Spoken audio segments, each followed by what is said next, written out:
Hello friends, welcome to my YouTube channel English with Maya. And कैसे हैं सभी लोग? आई होप अच्छे होंगे फ्रेंड। तो फ्रेंड, हमारी सीरीज चल रही है इंग्लिश लिटरेचर की, जिसमें हम लोग लिटरेरी टर्म के वन लाइनर क्वेश्चन को हम लोग पढ़ रहे हैं। तो एक पार्ट इसका पढ़ चुके हैं हम लोग। ये आज हमारा इसका दूसरा पार्ट है। तो चलिए फ्रेंड्स, क्लास को स्टार्ट करते हैं।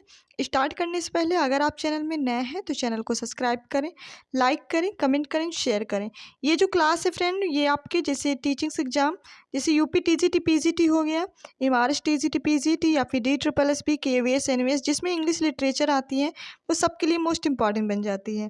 तो चलिए फ्रेंड्स, अब क्लास को देरी ना करते हुए क्लास को स्टार्ट करते हैं। देखते हैं पहला क्वेश्चन। देखिए, a poem that generally has metre and rhyme is called. एक ऐसी पोएम जिसमें जनरली क्या हो, मीटर भी यूज़ किया गया हो, राइम भी, तो वो ऐसी पोएम क्या कहलाती है? तो फ्रेंड, ऐसी पोएम कहलाती है लिरिक। क्या कहलाती है? Lyric. Lyric express personal emotion और feelings typically spoken in the first person. मतलब लिरिक ऐसा है जो लिरिक एक्सप्रेस करता है कोई पर्सनल इमोशंस को, फीलिंग्स को, टिपिकली उसके स्पोकन्स को एक फर्स्ट पर्सन द्वारा। ठीक है, तो ये क्या कहलाती है? ये बन जाती है आपकी लिरिक। ओके, चलिए देख लेते हैं next one. What is paradox? Paradox क्या होता है, देख लेते हैं example. A statement that seems self-contradictory or absurd, but it reality express a possible truth. Example: save money by spending it. Paradox ये होता है, एक ऐसा स्टेटमेंट्स होता है जिसमें प्रतीत होता है क्या, सेल्फ कॉन्ट्राडिक्टी या फिर अब्सर्ड, लेकिन वो क्या होता है? रियलिटी एक्सप्रेस पॉसिबल क्या होता है? ट्रूथ होता है। ओके, चलिए देख लेते हैं। For example second question. A teacher must be cruel to be kind. What figures of speech has been used in the line? A teacher must be cruel to be kind. अब इसमें कौन सा figures of speech use किया गया? तो देखिए, मतलब कि इसमें कॉन्ट्रोडिक्टरी होता है, मतलब एक दूसरे से अपोजिट चीज़ें बताई जाती है। यहाँ पे क्या है? क्रूवल, और यहाँ पे क्या है? काइंड। मतलब एक दूसरे से क्या है? अपोजिट, कॉन्ट्रोडिक्टरी पार्ट है। तो ये क्या कहलाएगा? पैराडॉक्स बन जाएगा। ओके, पैराडॉक्स क्या है? फिगर्स ऑफ स्पीच में भी पैराडॉक्स पूछा जाता है। देखिए, व्हाट इज एनाफोरा? एनाफोरा क्या होता है? तो it is a figures of speech. ये क्या है? एक फिगर्स ऑफ स्पीच है in which words repeated at the beginning of successive clause, phrase और सेंटेंस। एनाफोरा में क्या होता है फ्रेंड्स? एनाफोरा में जो वर्ड्स का रिपीटिशन होता है, जिसमें जैसे सक्सेसिव क्लास का बिगनिंग का रिपीटिशन हो गया, फ्रेज का या फिर सेंटेंस का, तो वो कहलाता है आपका एनाफोरा। ओके, चलिए give an example on anaphora. कोई से एग्जाम्पल दीजिए एनाफोरा का, तो देख लेते हैं।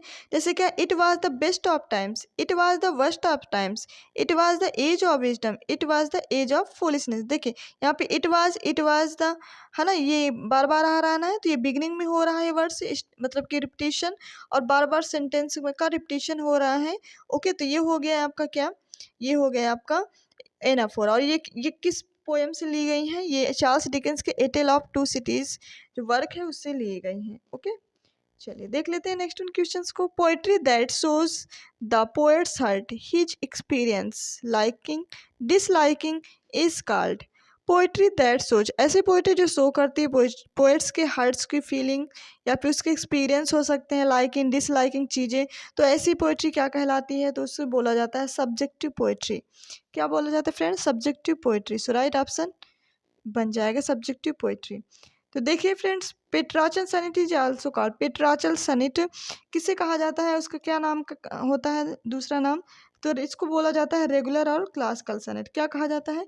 रेगुलर और क्लासिकल सनेट, दोनों ही नाम से इसको जाना जाता है। ठीक है, चलिए each line पेट्राचल sonnet is in. जो पेट्राचल सनेट की प्रत्येक लाइनें होती वो कैसी होती हैं? तो उनकी प्रत्येक लाइनें होती हैं फ्रेंड कैसी? आयम्बिक पेंटामीटर में। कैसी लाइनें होती हैं? आयम्बिक पेंटामीटर में उनकी प्रत्येक लाइनें पेट्राचल सनेट की होती हैं। ओके, चलिए देख लेते हैं next question. The term compass novel is associated with Kingsley amiss. क्या होते हैं? Kingsley amiss. ये जो टर्म है कॉमर्स नॉवेल, ये किससे रिलेटेड है? तो वो रिलेटेड है किंग्सले एमिस से। ओके, चलिए देख लेते हैं नेक्स्ट वन क्वेश्चंस को। What is complex novel? Complex novel होता क्या है, देख लेते हैं। इट इज़ नॉवेल, ये ऐसा नॉवेल है whose main action is set in and around the campus of university. ये यूनिवर्सिटी के चारों ओर का जो कैंपस होता है उसकी सेटिंग एक्शन को ये शो करता है, ठीक है। इट इज आल्सो कॉल्ड क्या, एकेडमिक नॉवल, और इसको दूसरा नाम क्या है इसका, एकेडमिक नॉवल के नाम से भी ये जाना जाता है, कैंपस नॉवल। ओके, तो याद रखेंगे। चलिए देख लेते हैं next one. What is avant garde? Avant garde क्या होता है, new writing that is innovate, मतलब एक ऐसी न्यू राइटिंग जिसको क्या किया गया है, इनोवेट किया गया है, तो वो क्या होती है, एवेंट गार्डी, मतलब कि वो न्यू वर्ड्स हो सकते हैं, ठीक है। देखते हैं next question. What is aside? अब एसाइड क्या होता है देख लेते हैं। Short speech not suppose to be heard by other characters on the stage. एक पर्सन होता है जिसके द्वारा स्टेज में, एक कैरेक्टर्स होता है जिसके द्वारा स्टेज में कोई एक स्पीच चल रही है, एक शॉर्ट स्पीच चल रही है, जिसको कोई जो मतलब कि ऑडियंस होती है वो सुन नहीं पाती है, ठीक है। तो वो क्या होती है, वो होती है एसाइड, मतलब उसमें दूसरे लोग नहीं सुन पाते हैं, दूसरे कैरेक्टर स्टेज के नहीं सुन पाते हैं, तो वो होती है आपकी क्या, एसाइड। ओके, चलिए। Another name for lyric. अब लिरिक का दूसरा नाम क्या है, ये भी मोस्ट इंपॉर्टेंट क्वेश्चन है। तो लिरिक का दूसरा नाम है मेलिक सॉन्ग।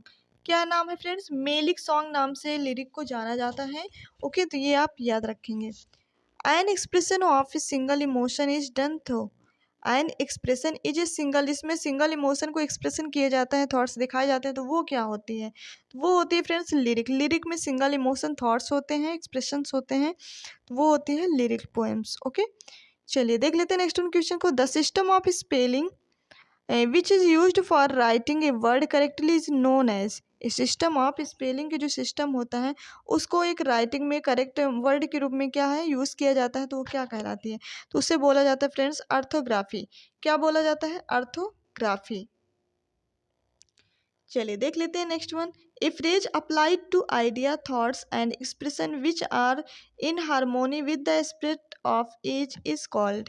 एक ऐसा फ्रेज जो आइडिया में अप्लाई, मतलब कि अप्लाई होता है, थॉट्स एंड एक्सप्रेशन में अप्लाई किया जाता है, विच आर इन हारमोनी, और कैसे में होता है, हारमोनी में, मतलब कि हारमोनी में होता है with the spirit of age, उसे क्या बोला जाता है, with the spirit of age से। तो वो ऐसा मतलब जो फ्रेज होता है वो क्या कहलाता है, तो वो कहलाता है क्लाइमेटिक ओपिनियन। क्या कहलाता है, क्लाइमेटिक ओपिनियन। ओके, चलिए देख लेते हैं next one. A central character in a story, story के एक ऐसा सेंट्रल कैरेक्टर जैसे फिल्म हो गई और drama, who lakhs conventional heroic quality is called.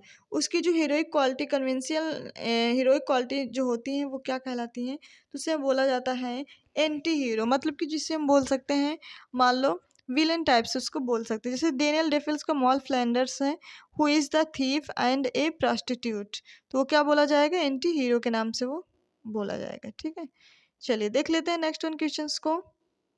अब देखिए क्या है, ए पर्सन और things that is the direct opposite of someone और समथिंग एल्स इज कॉल्ड। एक ऐसा पर्सन या कोई चीज जो कि डायरेक्ट मतलब किसी चीज़ से क्या हो, अपोजिट हो, या फिर किसी दूसरे से अपोजिट, तो ऐसी चीज़ क्या कहलाती है, तो उसे बोलते हैं एंटीथीसिस।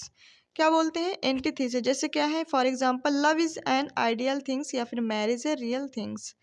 ओके, चलिए देख लेते हैं नेक्स्ट वन क्वेश्चंस को। The word drama comes for from the Greek word. Greek word में द वर्ड ड्रामा किससे आया है, तो drawn, which means to do और टू एक्ट।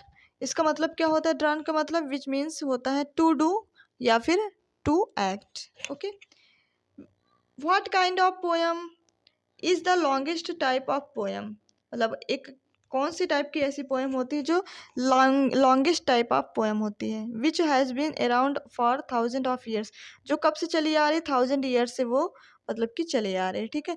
तो ऐसी पोएम को हम लोग बोलते हैं एपिक पोएम बोलते हैं। क्या बोलते हैं फ्रेंड्स, एपिक, क्योंकि ये लॉन्ग पोएम होती है, लॉन्ग नरेटिव पोएम्स होती हैं। ओके, और ये मतलब कि बड़ी होती हैं पोएम्स। चलिए देख लेते हैं next one. What is epic simile. अब एपिक सिमली कौन सी होती है, ठीक है। तो सिमली मीन्स क्या होता है? कंपैरिजन। क्या होता है friends? Comparison. Epic simile gives a detailed picture of some scene. जो एपिक सिमली होती है वो क्या करती है? पिक्चर की डिटेल से कुछ, या तो फिर सीन हो सकती है उसकी, क्या है, डिटेल्स दिखाती है, या फिर कोई इंसिडेंट हुआ है उसका भी डिटेल्स दिखाती है, वो क्या कहलाती है? एपिक सिमली कहलाती है। फॉर एग्जाम्पल जैसे क्या है, इन पैराडाइज लॉस्ट में जो साटन है sealed in compare to the moon, वो किससे कंपेयर करता है? मून के सील्ड से। ओके, तो पैराडाइज लॉस्ट किसके द्वारा लिखा गया है? तो आपको पता है मिल्टन के द्वारा, ये उनका एपिक है। ठीक है, तो epic simile is also called, epic simile को दूसरे नाम से किस नाम से जाना जाता है? तो उसका दूसरा नाम है होमरिक स्माइल। क्या नाम है? Homeric Simli, sorry, Homeric Simli के नाम से इनको जाना जाता है। क्या है? एपिक सिमली को क्या किस नाम से जाना जाता है? होमरिक सिमली। ओके, तो ये आप याद रख लेंगे, मोस्ट इंपॉर्टेंट क्वेश्चन है सारे। चलिए देख लेते हैं next one, what is hyperbole. Hyperbole क्या होता है? Figures of speech. ये क्या है? एक फिगर्स ऑफ स्पीच है इन विच एन ऑथर या speaker exaggerate to an extreme, it is used for emphasis. मतलब जो ये हाइपरबोल होता है एक फिगर्स ऑफ स्पीच है, और ये एक स्पीकर या ऑथर के द्वारा मतलब कि क्या है, बहुत ज़्यादा बढ़ा चढ़ा करके बातें कही जाती हैं या फिर एक्सट्रीम की जाती हैं।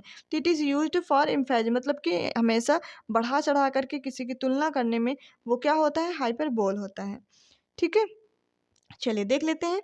बिलिंडा स्माइल्ड, देखिए जैसे इसका क्या दिया, Belinda smile and all the word was की what figures of speech has been, मतलब कि बिलिंडा ने ऐसे हंसा कि पूरा संसार क्या हो गया, मतलब उससे आश्चर्यचकित हो गया। तो ये हो गया आपका क्या, बिलिन, मतलब कि हाइपरबोल, मतलब ये बिलिंडा की जो कैरेक्टर्स हैं उसको क्या किया गया है? हाइपरबोली के से मतलब उसको नवाजा गया है, मतलब कि उसकी बहुत ज़्यादा तारीफ की गई है। ठीक है, चलिए व्हाट इज पन। अब पन क्या होता है?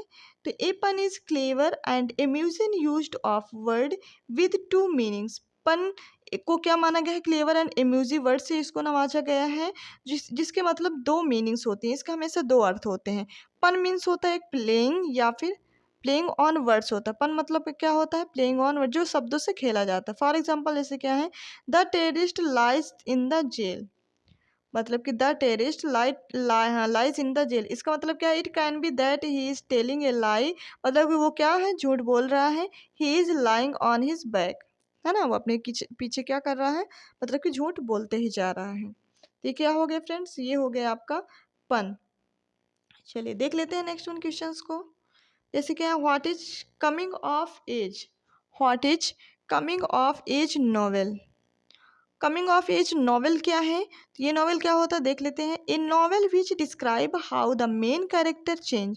ये एक ऐसा नॉवेल होता है जिसमें कुछ चीज़ें मेन कैरेक्टर के चेंज की क्या करता है? डिस्क्राइब करता है, उनके develops from childhood to adulthood. मतलब जब वो चाइल्डहुड से एडल्टहुड में जाते हैं तो उसके डेवलप को, उसके मेन कैरेक्टर को चेंज करते हुए डिस्क्राइब किया जाता है। तो ये ऐसा क्या कहलाता है? Novel coming of age novel कहलाता है। ठीक है, फॉर एग्जाम्पल जैसे है ग्रेट एक्सपेक्टेशन में दिखाया गया है चार्ल्स डिकेंस द्वारा। इसमें वैसी ही स्टोरी है कि वो चाइल्डहुड से जब एडल्टहुड में जाता है तो उसके कमिंग एज के नॉवल बनाया गया है, मतलब दिखाया गया है कि किस टाइप से उसके लाइफ के चेंजेस होते जाते हैं। What is gothic novel. Gothic novel क्या होता है? तो novel which describe super natural force and include scene और टेरर। नॉवल ऐसा नॉवल जो डिस्क्राइब करता है सुपर नेचुरल फोर्स एंड उसमें जो जितने भी टेरर होते हैं उसके सीन्स को इंक्लूड करता है, तो वो कहलाता है क्या? Gothic novel. जिसमें मतलब आप समझ लीजिए गोथिक मतलब जिसमें डरावनी चीज़ें दिखाई जाती हैं। ठीक है, तो वही होता है आपका गोथिक नॉवल।